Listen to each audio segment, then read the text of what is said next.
April 24, 1944. 24,000 feet above Brandenburg, the oxygen mask fogged with each labored breath, as Major Garral pressed himself back into the seat of his Messid Bf-109 G6, watching in disbelief as the American fighter maintained its pursuit through the diving turn. His earphones crackled with the panicked voices of Yakushada 11's finest pilots, men who had ruled European skies since 1940, now crying warnings like novices. Indiana at 6 o'clock high. He's still with me at 400 kilometers per hour. How is he still with me? For 3 years, Royal had lived by an iron law of aerial combat. American fighters couldn't follow German fighters home. They lacked the range. They lacked the altitude performance. They lacked the speed at height. Yet the P-51 Mustang, boring down on his wingman, defied every assumption that had kept German pilots alive since 1941. Its Packard-built Merlin engine sang a death song at an altitude where American thunderbolts and lightnings had gasped for air. 600 meters from its base in England, this Mustang still had fuel for another hour of combat and the journey home. Ral's own fuel gauge showed 15 minutes to Brandenburg. The mathematics of air superiority, distance, altitude, endurance had reversed in a single morning. The hunters had become the hunted over their own capital. What Major R witnessed that April morning was not merely a new American fighter, but the beginning of the Luftwaffe's systematic destruction. Within 1 year, the force that had terrorized Europe would lose 75% of its pilots, 90% of its experienced leaders, and complete air superiority over Germany itself. The weapon of this destruction was an aircraft designed in just 102 days, powered by a British engine, built in quantities that defied German comprehension, and flown by pilots who seemed to multiply faster than they could be shot down. The crisis had been building since August 17, 1943, when the U.S. 8th Air Force lost 60 B-7 flying fortresses in a single day attacking Schweinfurt and Regensburg. The mathematics of the bombing campaign had reached a critical inflection point. American bombers were suffering 20 to 25% losses on deep penetration raids, while German fighter production was actually increasing, despite the bombing. General Major Adolf Galland, General Diegfleger, had reviewed the numbers with satisfaction in his headquarters at Berlin. The Americans were losing bombers faster than they could train crews. Each B-17 carried 10 men, 10 highly trained specialists, who required months of preparation. The Luftwaffe was trading 1 fighter pilot for 10 bomber crew members, an exchange rate that favored Germany decisively. The Americans must turn back at Aachen, Galland had told his staff in September 1943.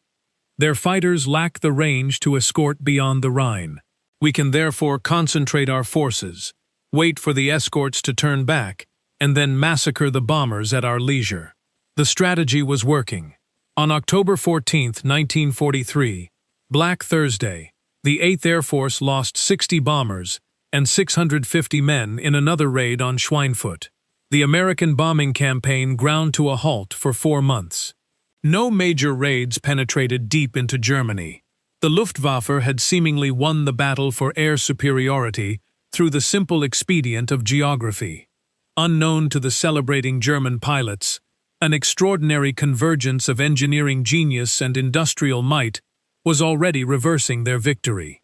The North American P-51 Mustang had been born from a British requirement in April 1940.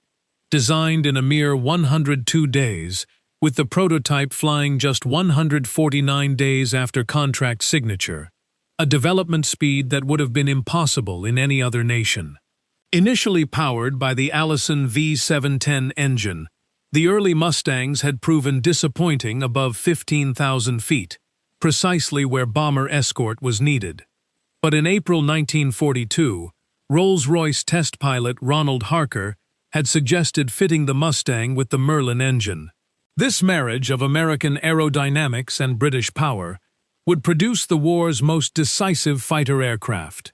The Packard Motor Company in Detroit had begun licensed production of the Merlin engine in August 1941, applying American mass production techniques to British precision engineering.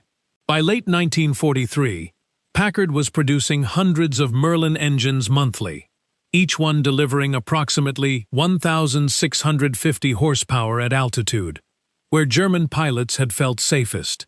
Colonel Thomas Hitchcock, the American military attaché in London and former World War I pilot, had written a prophetic report in July 1942. The P-51 with the Merlin engine will be superior to any existing fighter in the world above 25,000 feet. It will have the range to escort bombers to Berlin and back. This single aircraft could change the entire strategic situation in Europe. December 1, 1943. A formation of Focke-Wulf FW-19s from Yugoslavia II approached American bombers near Solingen, confident the escorts had turned back. The pilots were veterans with thousands of combined victories, executing a well-rehearsed attack pattern they had perfected over 18 months. "Escort dropping away," reported a staff leader, watching the P-47 Thunderbolts waggling their wings in farewell to the bombers. Beginning attack approach. But as the FW-19s rolled into their attack dive, urgent voices crackled through their radios. Indians. Indians still with the bombers. New type, maintaining escort. 8 P-51B Mustangs of the 354th Fighter Group, the Pioneer Mustang Group, had remained with the bombers. Their drop tanks had given them an extra 150 miles of range, enough to extend escort coverage deep into Germany. The German pilots, conditioned by 18 months of uncontested attacks on unescorted bombers, were psychologically unprepared for fighter opposition at this distance. December 13, 1943, brought a more comprehensive shock. The first major raid with substantial P-51 escort penetrated to Kiel, 420 miles from the nearest Allied base. 16 P-51Bs of the 354th Fighter Group not only escorted the bombers, but engaged in aggressive fighter sweeps, hunting German fighters rather than waiting to be attacked. Major Georg Peter Shaw Ada, commanding 3 JG-1, encountered the Mustangs near Bremen. A veteran with 78 victories, Ada had developed specific tactics for each Allied fighter type. The P-47 could be outmaneuvered at altitude. The Spitfire lacked range. The P-38 Lightning couldn't turn with German fighters, but the P-51 defied categorization. First contact at 7,500 meters altitude. Eder reported to JAG Corps headquarters. Enemy fighters maintained speed and maneuverability superior to our Bf-109G at this height. Pursued my Starl for 30 kilometers before fuel considerations forced us to land. Enemy continued escort mission without apparent fuel concerns. Oberfeld Wellheinz Koka, a 33 victory ace with JG-11, wrote in his diary on December 20th. The appearance of American fighters over Hanover has shaken everyone. We used to take off leisurely when bombers approached, knowing we had time to gain altitude and position. Now we must climb immediately or risk being bounced by escorts. The war has come to our doorstep. The P-51B's performance statistics when German intelligence finally obtained accurate data in January 1944 caused disbelief at the highest levels of the Luftwaffe. Speed 440 miles per hour at 30,000 feet. Faster than any German fighter at altitude range. 2080 miles. With drop tanks. Double that of any German fighter ceiling. 42,000 feet service ceiling. Higher than comfortable operating altitude for German pilots. Climb 3,475 feet per minute. Superior to the Bf-109G, above 20,000 feet. Armament 650 caliber machine guns with 1,880 rounds. Enough for extended combat. The Mustang's Laminina flow wing provided unprecedented efficiency. The wing's shape maintained smooth airflow to 60% of its chord, reducing drag by 30% compared to conventional designs. This single innovation provided the speed and range that made long-range escort possible. February 20th to 25th, 1944. Big Week brought the full weight of American air power against German aircraft production. Over 1,000 bombers and 900 fighters, including 150 P-51Bs, struck aircraft factories across Germany in coordinated raids. For the first time, American fighters weren't merely escorting, they were hunting. The Luftwaffe lost 355 fighters during Big Week. But more critically, approximately 100 experienced pilots were killed, including dozens of formation leaders. These Staffelkapitan and Gruppenkommandure represented irreplaceable tactical knowledge. Their loss would cascade through the fighter force, leaving inexperienced pilots without mentorship. March 4, 1944, marked a watershed. The first American bombing raid on Berlin with fighter escort. 660 B-17 and B-24s, escorted by P-51 Mustangs, P-38 Lightnings, and P-47 Thunderbolts, darkened the sky over the Reich capital. Adolf Galland himself flew against the raid, leading a scratch force of Bf-109Gs. His after-action report to Göring was brutally honest. We were outnumbered 3-1 by escort fighters. The Mustangs had altitude advantage, speed advantage, and tactical advantage. We managed to damage 3 bombers before being scattered. I personally was chased for 50 kilometers by 2 Mustangs who had fuel to toy with me like cats with a mouse. The appearance of American fighters over Berlin shattered the last pretense of German air superiority. Civilians who had been told the Luftwaffe was winning watched silver Mustangs flying loops over the Brandenburg Gate. The regime's credibility, already strained by military defeats, crumbled further. By April 1944, P-51 pilots had developed a devastating tactic. After completing escort duties, they would descend to treetop level and strafe targets of opportunity on the return flight. German airfields, previously safe once Allied formations passed overhead, became killing grounds. April 13, 1944, exemplified the new reality. After escorting bombers to Schweinfurt, 42 Mustangs from the 4th Fighter Group descended on German airfields across Bavaria. In 30 minutes of concentrated strafing, they destroyed 51 aircraft on the ground, damaged 23 more, killed dozens of ground personnel, and destroyed irreplaceable maintenance facilities. By May 1944, the Luftwaffe faced a catastrophic pilot shortage. Monthly losses exceeded 25% of operational strength, while training programs produced increasingly inferior replacements. The average German fighter pilot in 1944 received 110 to 160 flight hours before combat, compared to 400 hours for American pilots and the 220 to 250 hours German pilots had received in 1941.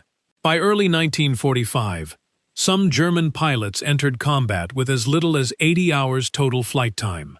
Aust Johannes Mackie Steinhoff, commanding JG-77, documented the crisis. We received children as replacements, boys of 19 with minimal training, who have never flown above 5,000 meters, never fired at a moving target, never experienced hygiene maneuvers. We must send them against American pilots with 400 hours training, many with previous combat experience. The quality differential became a force multiplier for American effectiveness.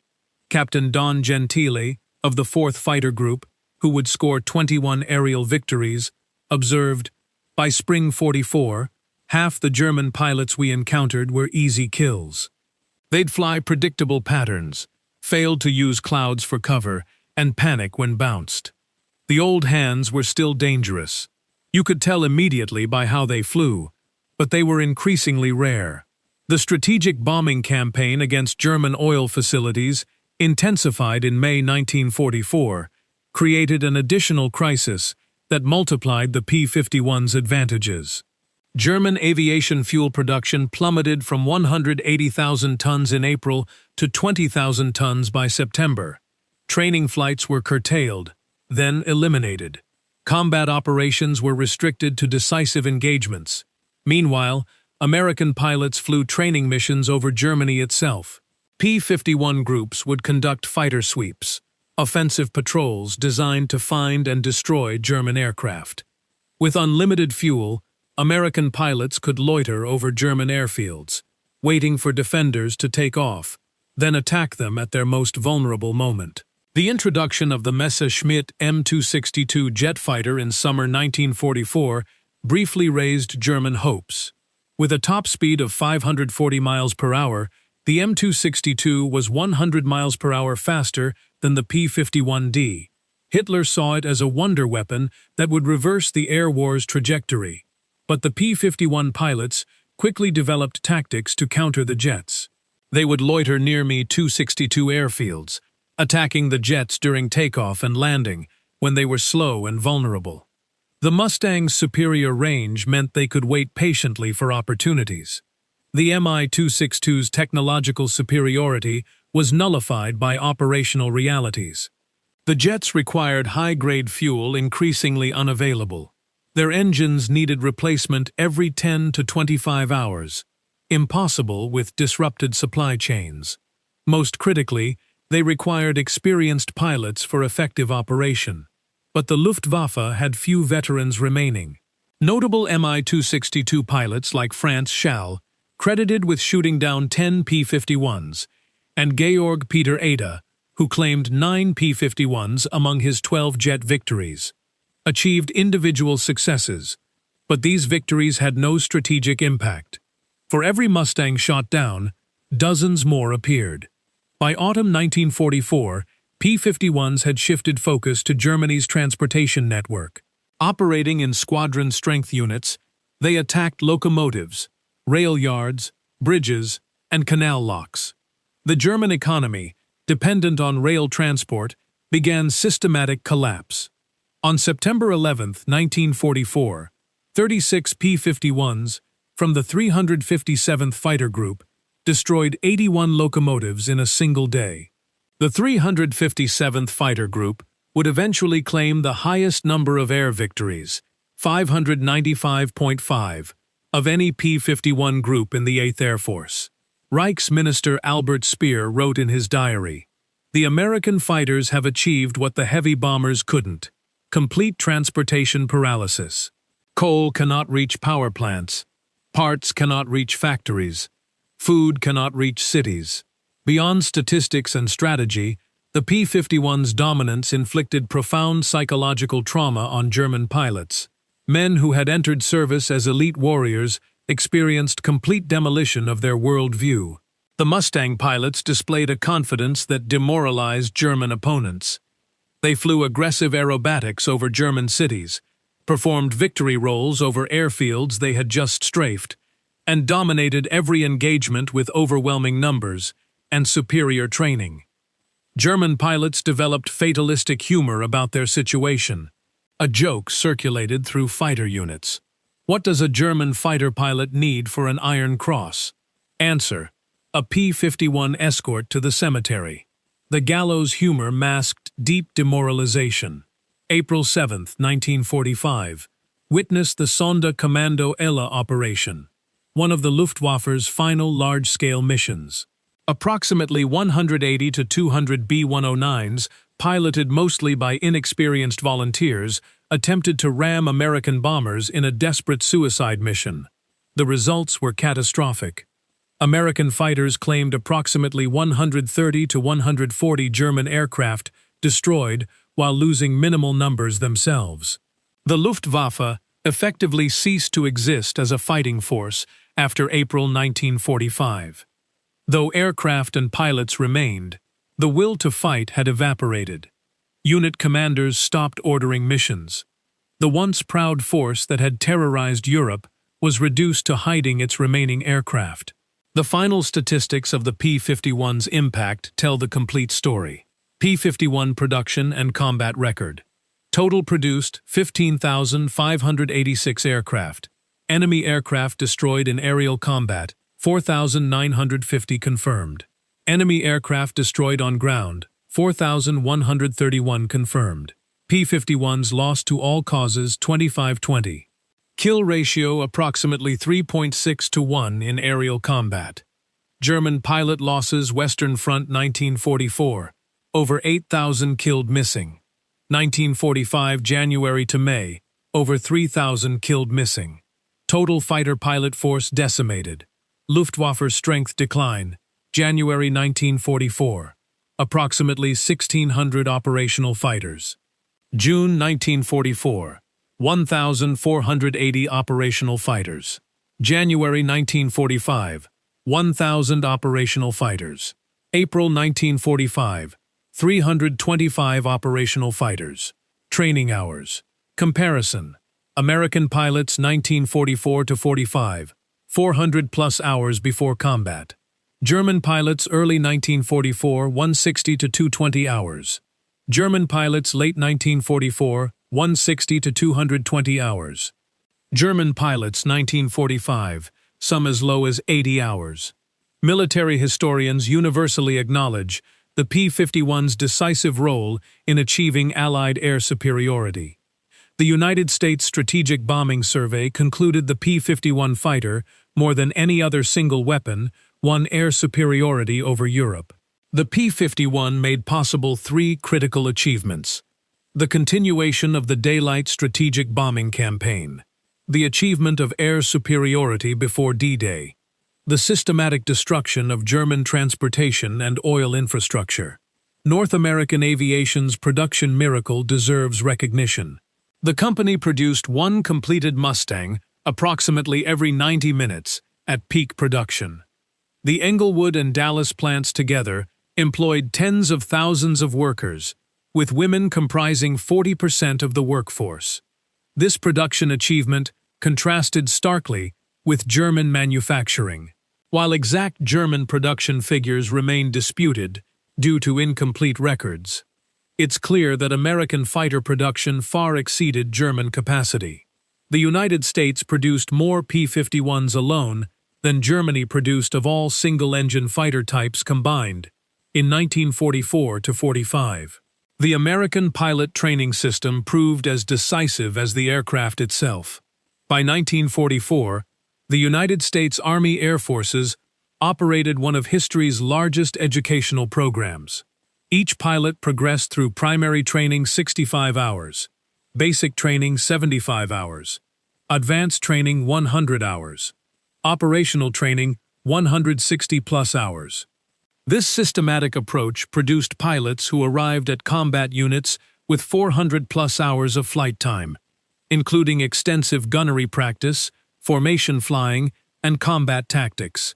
German pilots, by contrast, increasingly arrived at frontline units barely able to handle their aircraft, let alone fight effectively. The P-51's influence extended beyond World War II. It demonstrated that air superiority resulted from systemic advantages: training, production, logistics, and technology integration, not individual pilot skill or aircraft performance alone. Former Luftwaffe ace Adolf Galland later admitted the P-51 was not necessarily superior to German fighters in every aspect, but it was good enough in all aspects. Produced in overwhelming numbers, flown by well-trained pilots, and supported by unlimited resources. This combination was unbeatable. At a 1975 NATO conference, General Günther Rall, who survived the war with 275 victories, reflected on the P-51's impact. The Mustang didn't just defeat the Luftwaffe, it destroyed the very concept of air superiority as we understood it.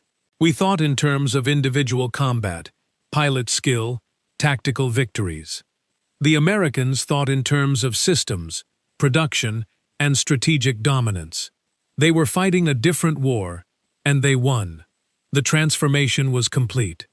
The Luftwaffe that had swept across Europe from 1939 to 1941, that had come within sight of victory over Britain, that had dominated the Eastern Front, was systematically destroyed by American industrial democracy, given wings. The P-51 Mustang was the instrument of this destruction. But the true weapon was the society that produced it. A society capable of designing an aircraft in 102 days, manufacturing over 15,000 of them, training thousands of pilots to professional standards, and projecting this power across oceans to achieve total air superiority. The German pilots who dismissed American fighters in 1943 never expected the P-51 to crush the Luftwaffe, because they never understood the nation behind it. They saw aircraft where they should have seen assembly lines. They counted pilots where they should have counted training programs. They measured range where they should have measured industrial capacity. By the time they understood the true nature of American power, it was too late. The hunters had become the hunted, and the European skies belonged to the Mustangs.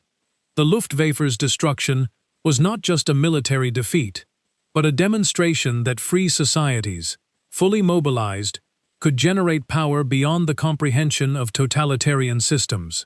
In the end, the P-51 Mustang proved that victory in modern war came not from warrior spirit or racial superiority, but from the mundane realities of industrial production, systematic training, and logistical excellence. The German pilots never expected to be crushed by the P-51 because they never expected to face the unlimited productive capacity of American democracy. When they finally understood, their understanding came from the wrong end of 650 50 caliber machine guns high above the burning ruins of the Third Reich.